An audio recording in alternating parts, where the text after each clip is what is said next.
Hello everyone, back to our latest Star Wars video. So I've had some news in the past day or so about George Lucas and George's reaction to The Force Awakens and also to the more wider situation with Disney. Bob Iger, Disney CEO, has just released an autobiography and he's dropped in a few juicy tidbits about George Lucas, about Star Wars, about the sequel trilogy.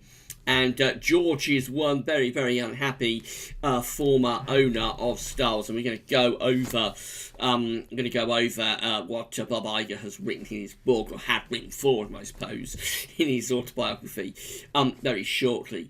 It doesn't really tell us anything that we didn't know already, but it does confirm a lot of the information that we thought we knew. So we're going to go over it very shortly, but just say if you're enjoying the Star Wars content on the channel, which I don't get a chance to upload enough, but if you are enjoying it, then please like, share and subscribe. Let us know in the comments that you're enjoying what we're doing. So the first, we've got two articles to go through. The first is from yesterday. We're at comicbook.com, by the way, and I'll drop a link to comicbook.com into the description at YouTube. So we've got Disney CEO Bob Iger reflects on George Lucas' disappointed reaction to Star Wars The Force Awakens. They begin the piece, by Megan Peters, they begin the piece, in a matter of months, Star Wars will bring a close to the Skywalker saga with an epic bang. December will usher in the release of Star Wars Rise of Skywalker, and excitement for the film is at a high. Is it? I haven't really noticed that much excitement, I have to say, about the Rise of Skywalker, but there we go, gloss over that. Still, there are fans who push back against sequel trilogy, and it turns out they had some major support on their team. After all, Disney CEO Bob Iger says George Lucas was disappointed at first after he saw the sequel series' first film. That's a terrible sentence, by the way. Disney CEO Bob Iger says George Lucas was disappointed at first after he saw the sequel series' first film. What a terrible sentence that is. Anyway, we'll carry on. Recently Iger shared the story of Lucas's reaction to Star Wars Force Awakens upon his first screening. The CEO chose to include the anecdote in his latest book, Iger's The Ride of a Lifetime, Lessons Learned from 15 Years as CEO of Walt Disney Company. And it was there, Iger said, Lucas didn't hide his disappointment over The Force Awakens. According to Lucas, there was nothing new about the film which caught his eye or interest. I have to say, totally agree with George on that one. I've said it before, The Force Awakens was an incredibly derivative and incredibly banal film, both in terms of directorial style, in terms of special effects. Everything about the film was just incredibly boring. Anyway, it carries on. In each of the films in the original trilogy, and this is Bob Iger saying this, by the way, this is a quote. In each of the film's original trilogy, it was important to him, to George Lucas, to present new worlds, new stories, new characters, and new technologies. In this one, he said, there wasn't enough visual or technical leaps forward. He wasn't wrong, but he also wasn't appreciating the pressure we were under to give ardent fans a film they felt quintessentially Star Wars, Iger explained. Were they under pressure, really? Did they have to do kind of like a remake of A New Hope? I don't think that's correct at all, actually.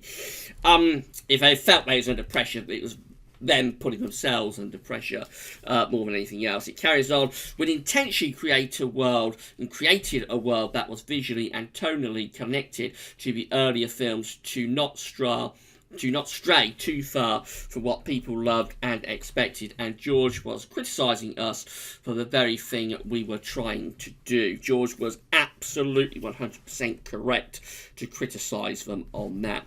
While Lucas might not have been a fan of the film to start, Iger is wholly supportive of The Force Awakens. The CEO saying J.J. Abrams did a near impossible job by bridging the previous Star Wars trilogies with what was to come for the franchise. There's absolutely nothing in The Force Awakens that connected back to to the original stories, by the way. So nothing whatsoever. I mean, we had Han and Leia, but Han was a different character, really.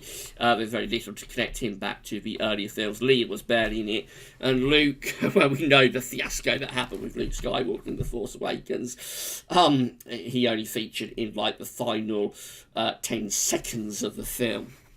Nowadays, Disney has put a focus on Star Wars even outside of big screen. In a matter of months, the company will see The Mandalorian debut on Disney Plus as franchise's first live-action venture. Clearly, things are ever expanding with Star Wars, whether or not Lucas gives his seal of approval from the start. And then we've got the next piece. So that was from yesterday. The next piece is this one by Cameron Bonomolo. Disney CEO says Star Wars creator George Lucas felt upset and betrayed when told his sequel trilogy wouldn't follow his plots. Now, this is a little bit more significant. I think we all knew that George was unhappy with The Force Awakens.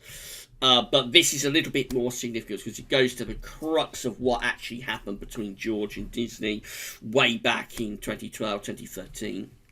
So it begins in Disney CEO's Bob Iger memoir, The Ride of Lifetime, Lessons Learned from 15 Years as CEO of the Walt Disney Company, released Monday. Iger reflects on Star Wars creator George Lucas feeling upset and betrayed upon learning Disney intended to go in another direction and forgo using his plots in the sequel trilogy following the company's 2012 acquisition of Lucasfilm.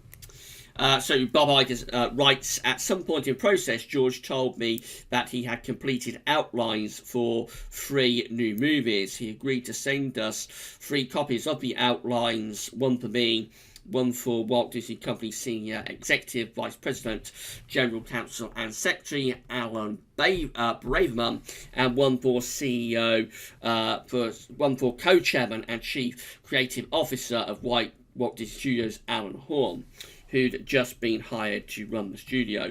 Iger recounts, Alan Horn and I read George's outlines and decided we needed to buy them, though we made clear in the purchase agreement that we would not be contractually obligated to adhere to the plot lines he'd laid out. Iger continues, he knew that I was going to stand firm on the question of creative control, but it wasn't an easy thing for him to accept, and so he reluctantly agreed to be available to consult with us at our request. I promised that we would be open to his ideas. This was not a hard promise to make. Of course, we would be open to George Lucas's ideas, but like the outlines, we would be under no obligation. Iger details meeting with Lucas screenwriter Michael Arndt and Lucasfilm president Kathleen Kennedy at Skywalker Ranch to talk about their ideas for the film.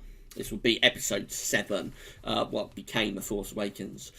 George immediately got upset as they began to describe the plot, and it dawned on him that we weren't using one of the stories he submitted during the negotiations, Iger recalls.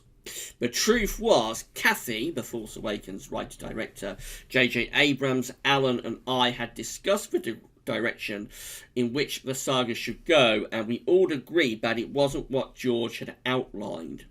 George knew we weren't contractually bound to anything, but he thought that our buying of the story treatments was a tacit promise and we'd follow them. And he was disappointed that his story was being discarded, Iger continues, which you would be, because this is the story of a lifetime. This sequel trilogy is how George wanted to end his opus, his grand work of prequels to originals to sequels. So you can imagine he would be very, very upset at the idea that the way he envisaged his story ending was being thrown in the trash.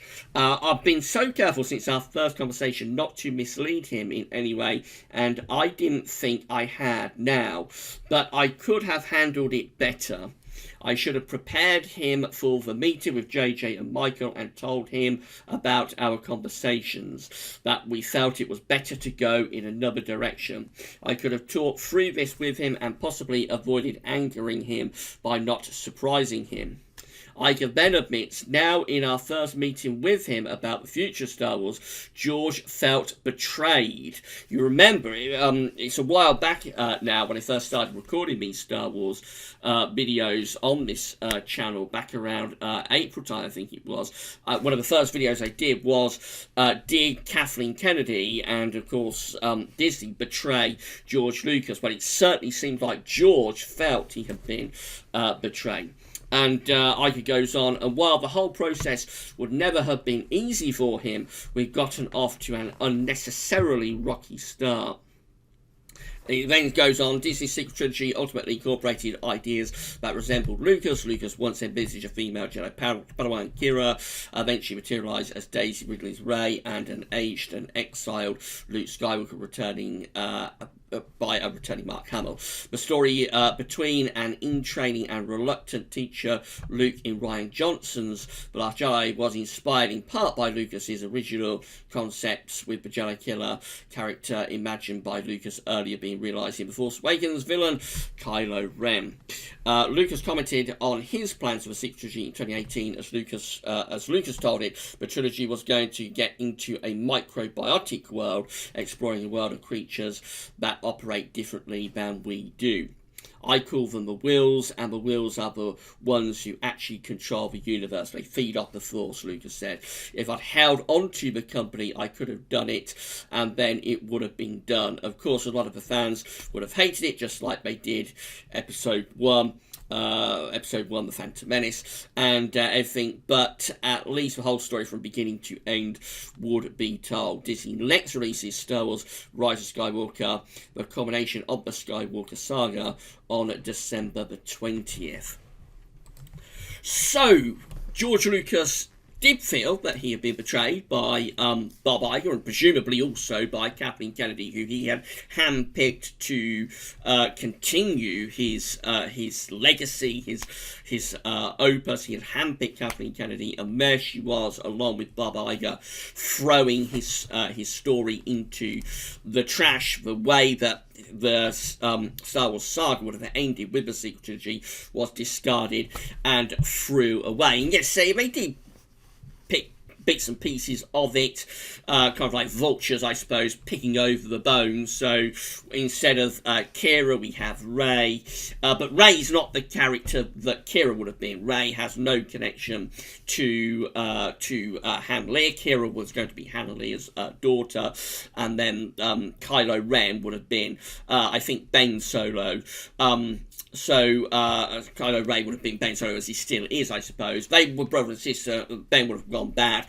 Kira would have been trained by Luke. So there's no connection with Kira, with Rey to Kira, and there's very little, certainly in The Force Awakens, mainly as well in The Last Jedi, that bears much resemblance to George Lucas' story ideas. But I think more than anything, it's the way that George was treated, because although Bob Iger is at pains to say that he didn't mislead George, I think if you're George Lucas and you're handing over story drafts for how the Star Wars saga is going to end in the sequel trilogy to your original trilogy, then I think you would expect, although Iger says there were no guarantees because we haven't heard this from George Lucas, I think you would expect that they would have gone with those story treatments. I think the way they threw them away and discarded them has really sown the scenes for everything that's happened up to now. The way this trilogy has gone so badly wrong, the way it has lost so much goodwill with so many fans. I think all of the seeds of that were sown right at the very start when they treated George in such an appalling way, really given the legendary status of this man. I mean, it could have been so perfect. We could have had George Lucas's story treatments, and if anything, George Lucas is a storyteller. I mean, we can argue and debate about the quality of George's final films, the films that he produces, but the actual stories that he creates are what he's best at, really. So George is a storyteller. We could have had George's story for the sequel trilogy combined with new directors, combined with J.J. Abrams. Imagine if you had George Lucas and J.J. Abrams coming together, or other exciting directors overseen by the master storyteller. These directors telling the story that George wanted to tell, but putting their own direction and their own scripts into that as well. It could have been so good, and yet they just threw it all away. And for what? Because there's absolutely no story in The Force Awakens and The Last Jedi. They are almost two separate films. There's nothing in there to connect. There's nothing in there really to connect the films together themselves, and certainly nothing to connect them back to the original trilogy or the prequel trilogy. So that means we've arrived at the Last Jedi. We've arrived at the Rise of Skywalker, I should say. And nobody has any idea what they're doing. Nobody has any idea what story they're trying to tell, where they're going. They're just flying off in different directions. And apparently, we're supposed to believe that George has helped on the Rise of Skywalker. Though, given what Bob Iger has written here, I have to sound very, very dubious about whether or not George has really helped on the Rise of Skywalker. I think a lot of that could just be spin, particularly now Iger is talking about George feeling betrayed. I mean, it's a very strong word, betrayal. That's a very strong word. And given that, I'm really dubious about whether... I have been all the way along, actually. I've always thought this idea that George was significantly involved in the Rise of Skywalker. I mean, he may have had the odd conversation with J.J. Abrams here and there, but this idea that George is significantly involved in the Rise of Skywalker seems very, very odd, given what has preceded with the previous two films. And it seems even stranger now that Iger is using words like betrayal for how George felt at the beginning of this process in 2012, 2013. So until we hear something from George, and hopefully now Iger is speaking out, George will feel enabled to speak out. I know he did the Charlie Rose interview back in 2015, just before the Force Awakens came out, but we haven't really heard a great deal since then from George about what he thinks about this mess of the sequel trilogy and what Disney have done to his life's work. So maybe now Iger is speaking out. George will feel empowered to give his side a bit, and I would think George will say that actually he thought he had assurances from Iger, and that's why he feels betrayed. Iger is trying to spin the line that he didn't give any assurances about the story treatments to George, but I've got a feeling George will say that although nothing was probably written down, he didn't have anything in writing, he thought he had a gentleman's agreement, perhaps, because that's the way Hollywood used to work, gentleman's agreements between powerful CEOs and that kind of thing, and probably with Kathleen Kennedy as well. I think he will say that he thought he had assurances that didn't turn out to be the case. But we shall see. George hasn't spoken out really about any of this since 2015, so we shall... hopefully now Iger is speaking out. As I say, George will feel empowered to speak out as well. But it's a confirmation of what we knew. We knew George was very unhappy about how The Force Awakens had turned out. I was very unhappy with that. I felt, as I say, it's incredibly dull, very banal film, and I would rate The Last Jedi just a little bit ahead of it, actually, just purely for the fact that it's a little bit more creative, even if it does go off into like the Twilight Zone, and it doesn't have anything to do with any of the other Star Wars films, really, but at least it does have some impressive visuals in there. And there are some nice moments of cinematic storytelling, which you don't get at all in The Force Awakens. The Force Awakens is just so incredibly banal. I was bored to tears with it as I sat watching. It's the first time it's ever been the case with Star Wars. With The Last Jedi, I was sort of sat back in my chair, sort of wondering what the hell I was watching. So at least I wasn't bored. At least The Last Jedi isn't boring. Whereas the Force Awakens, I was just absolutely bored to tears with it from beginning to end, really. I found it absolutely dreadful. And it seems George is very unhappy as well. So this is all confirmation of what we knew. But thank you, Bob Iger, for confirming that George hates your sequel trilogy. Thank you, Bob Iger, for confirming that you betrayed George Lucas, or George certainly felt you had betrayed him. And I assume Kathleen Kennedy betrayed him as well. Thank you, Bob Iger, for confirming that this is a disaster of a sequel trilogy. You discarded stories from the master storyteller and you have created something that has absolutely no story to it whatsoever, no connection to anything else, no overall goal, no overall story progression, no character progression.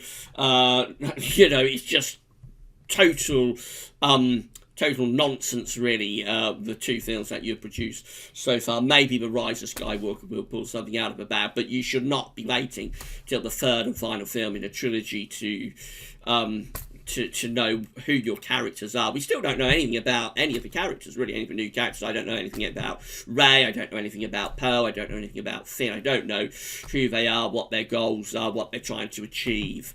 Nothing whatsoever. Nothing. There's nothing in the sequel trilogy that Disney and Bob Iger have produced so far. There's absolutely nothing there at all. And we've got that in place of story treatments by the master storyteller George Lucas, where those stories were thrown in the bin. So thank you so much, Bob Iger and Kathleen Kennedy, for ruining Star Wars. That's great. Well done. Right, so that's it. We'll be back with more Star Wars content very, very soon. Please like, share and subscribe. Let me know in the comments what you think. And that's all for now. Thanks for watching.